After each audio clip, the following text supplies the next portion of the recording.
Po, Yuk. enggak. Gue mau nanya ke lu.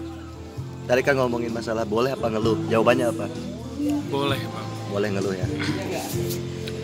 Etika ngeluh yang baik tuh gimana, Bu? Tata cara ngeluh yang baik. Ngeluhlah kepada orang yang dia tidak akan mengeluh balik. Gimana itu maksudnya? Ya kita harus tahu orangnya bang. Makanya nggak semua orang menjadi tempat curhat. Semua orang pasti pengen curhat, tapi nggak semua orang menjadi tempat curhat. Misalnya ketika aku pengen mengeluh ya ke abang, ke orang-orang yang sekiranya nggak mungkin dia akan ngeluh balik gitu.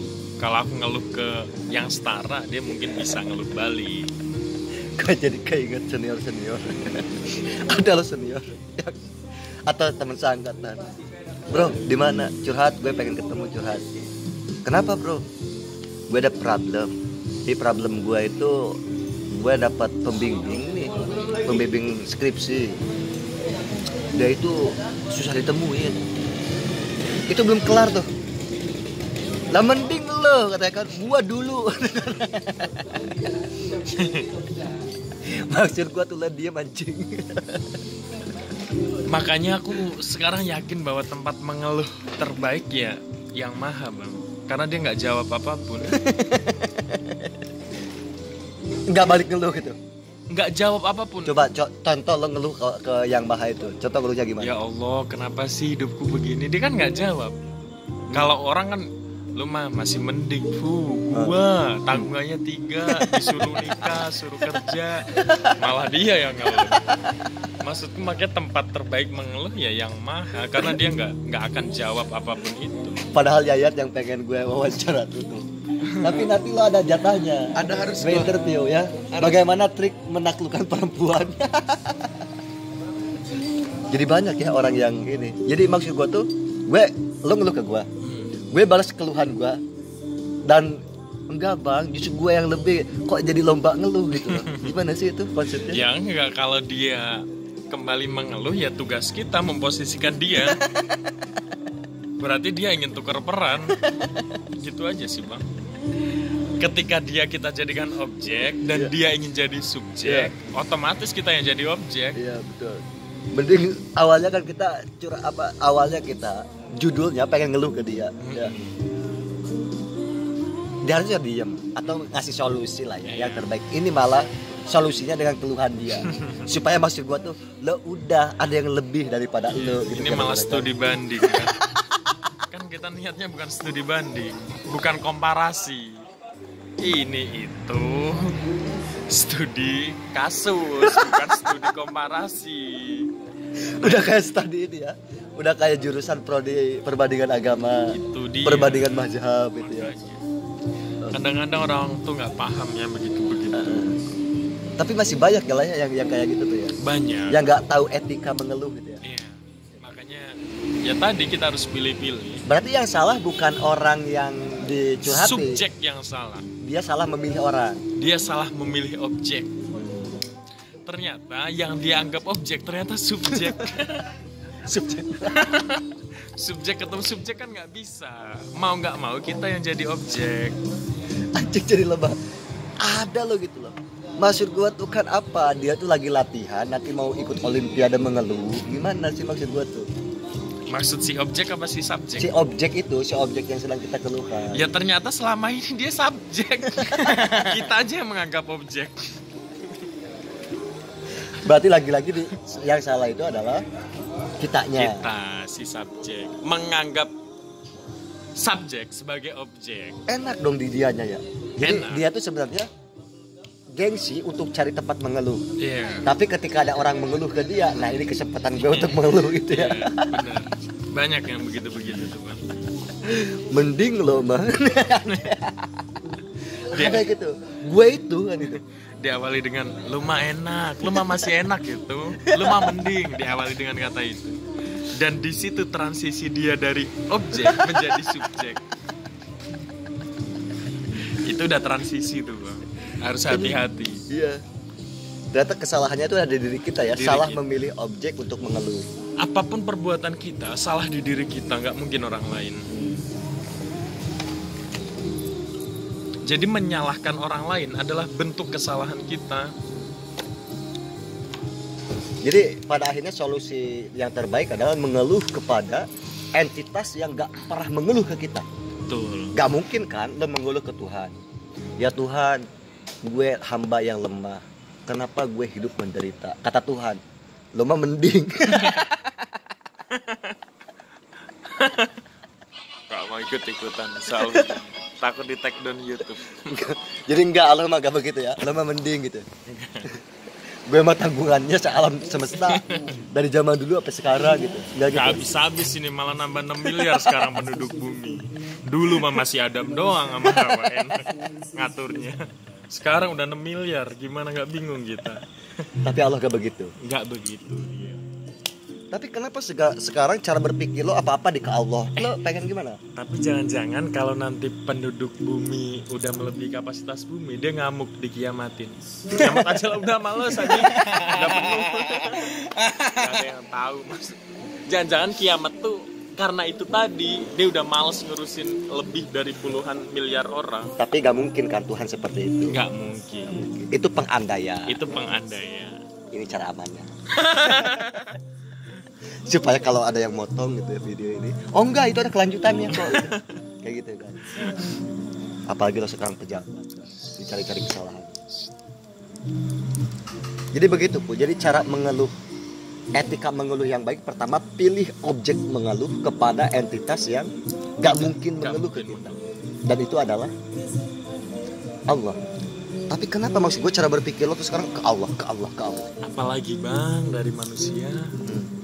Allah tuh enak, simple aja bang, nggak tahu. Ya nggak tahu, simple aja pokoknya. Simple ya, sederhana. Sederhana. Emang kalau ngeluh kan berharapnya, ya diem kan.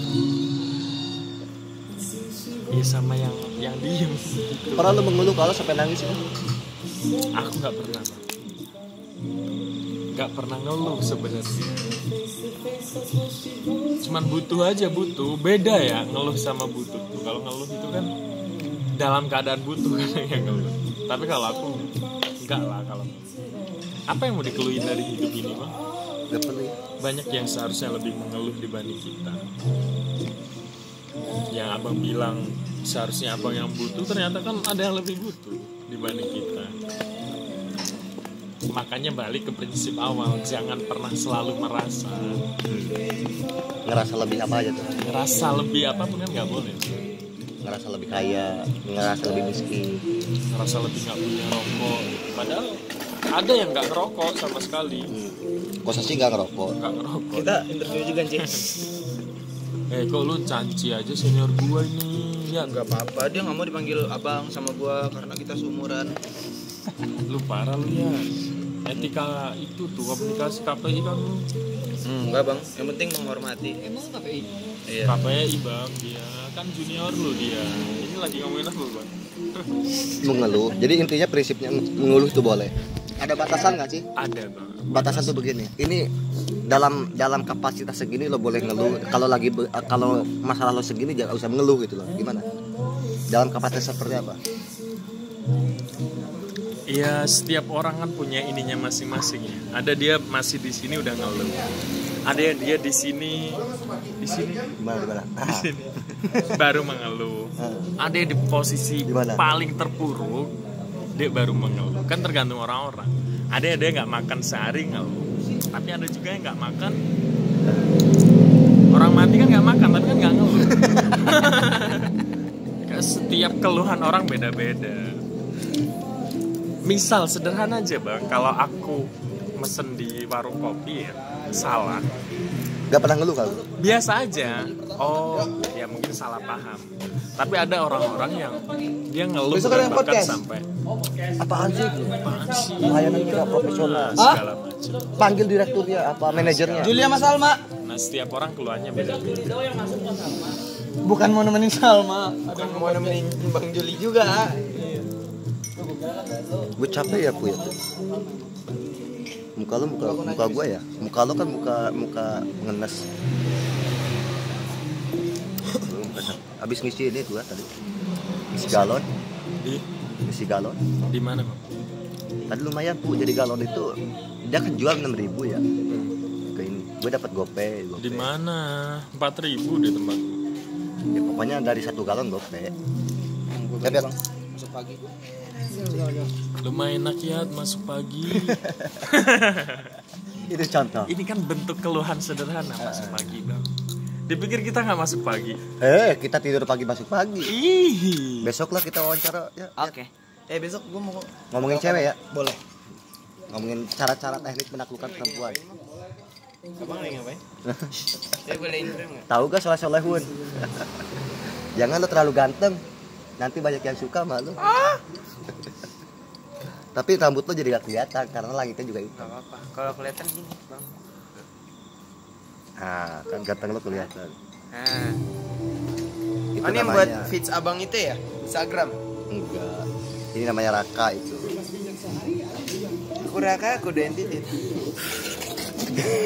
Raka si titit kecil. Saya emang ngocok mulu bang, tapi saya jamin gara-gara olahraga itu atletis lah. Apalagi Bu tentang keluhan.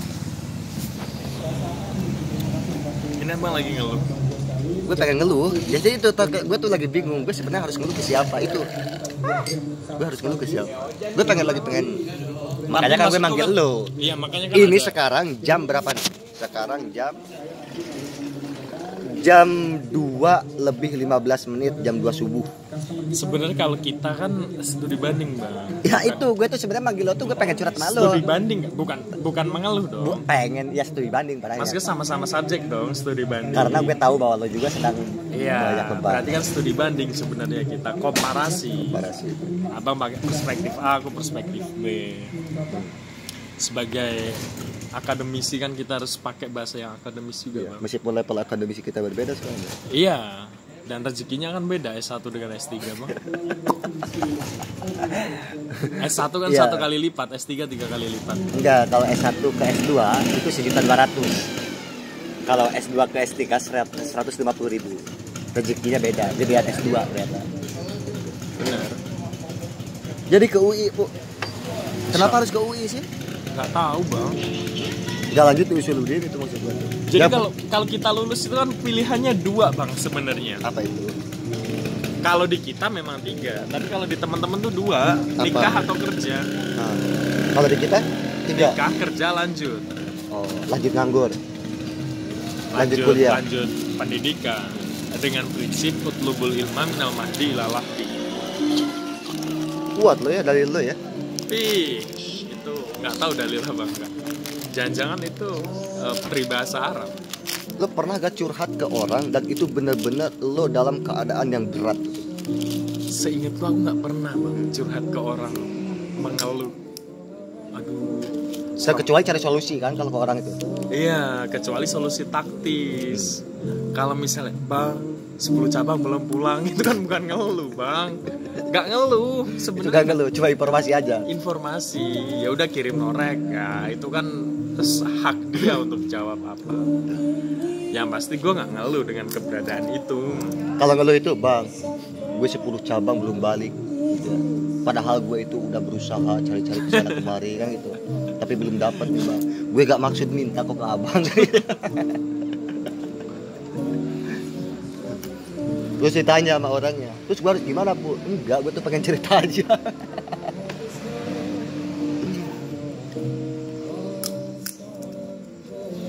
Gak boleh, Bang, sebenarnya ngeluh. Tapi boleh, namanya manusia kan. Tapi Manusia tuh apa aja kan boleh, Bang. Yang nggak boleh melakukan yang nggak boleh.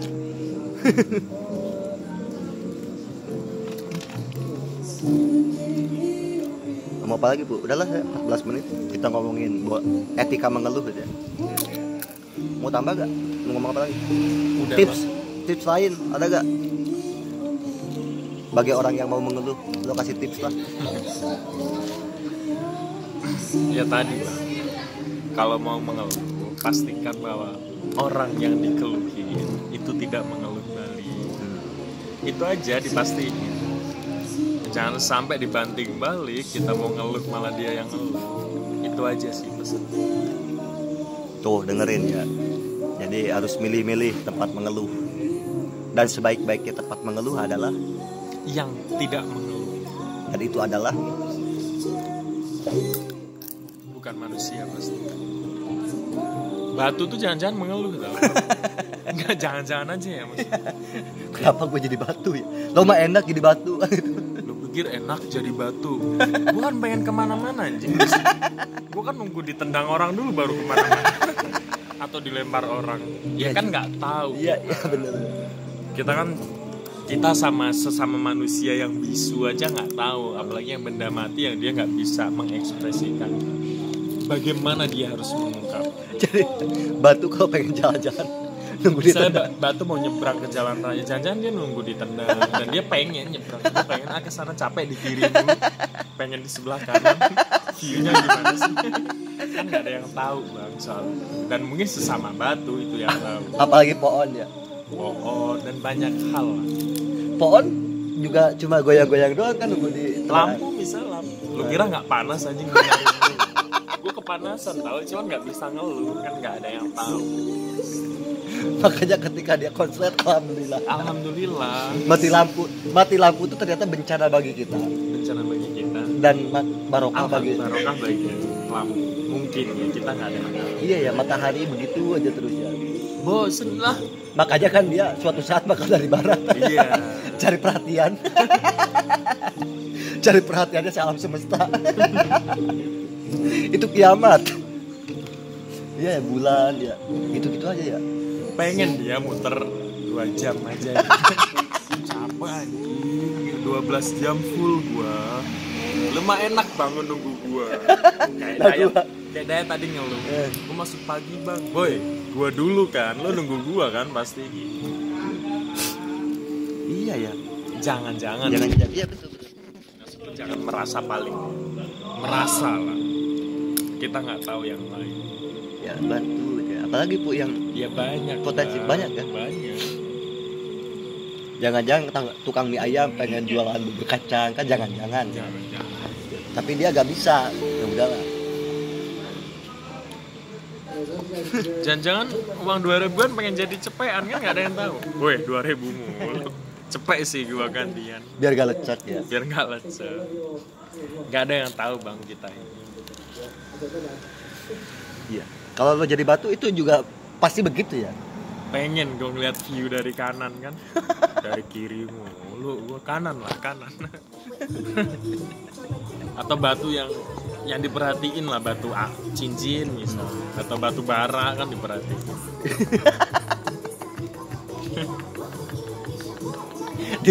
Apalagi sama Mupli. Dikaji lah minimal gue sebagai objek kajian. Gue ini nggak pernah jadi objek kajian sebagai batu pinggir jalan, kan pengen jadi batu bara yang menjadi objek kajian bang. Kayak lo tahu fenomena tikus got gak sih sekarang? Tahu bang. Kasihan kan dia ya, banyak yang frustasi. Tikusnya. Tikus ya. Kenapa frustasi? Frustasinya itu tadi dia pengen ngeluh ke siapa? Pertama itu. Kenapa dia ngeluh? Ngeluhnya itu karena rantai makanan udah mulai terputus. Karena kayak rantai makanan itu kan tikus dimakan kucing kan begitu kan. Tapi kalau di kota kan nggak ada istilah kucing makan tikus kan. Kalau di kampung masih banyak lah ya. Kucing ngejar-ngejar tikus itu. Yang lebih kasihan tuh kecoa bang. Kenapa tuh? Ya selama ini kan dia di tempat-tempat kotor ya. Dia masuk ke kamar kita itu kan pengen rebahan. Masuk pengen di tempat yang bersih sedikit. Capek tahu di kamar mandi terus. Iya. Got. Kasih sih sebentar waktu gua untuk rebahan di kosan yang bersih. Kok lu malah takut, malah ngusir gua? Jangan-jangan kan dia begitu berpikirnya. Cuman kadang kita Bukan lagi tersesat gitu. bukan lagi tersesat. Iya, karena itu rutin kan. Iya. Maksud tersesat sering. Heeh. Udah tahu bakal ditendang, dipukul. Gak mungkin dia nyetor nyawa kan masuk ke situ. Iya, coba pesan buat orang yang anti kecoa, Bu. Ya gue juga takut juga bang, masalahnya dia nggak permisi nggak apa kan. ngomong siapa maunya kan kita bisa enak. Kurir aja ketok pintu mau nganter paket, dia nggak nganter apa-apa, nggak ketok pintu. Ya ini mah omongan doang bang, praktiknya juga bingung juga kita. Lo mending kecoa di kosan gua apa coba? Kelabang.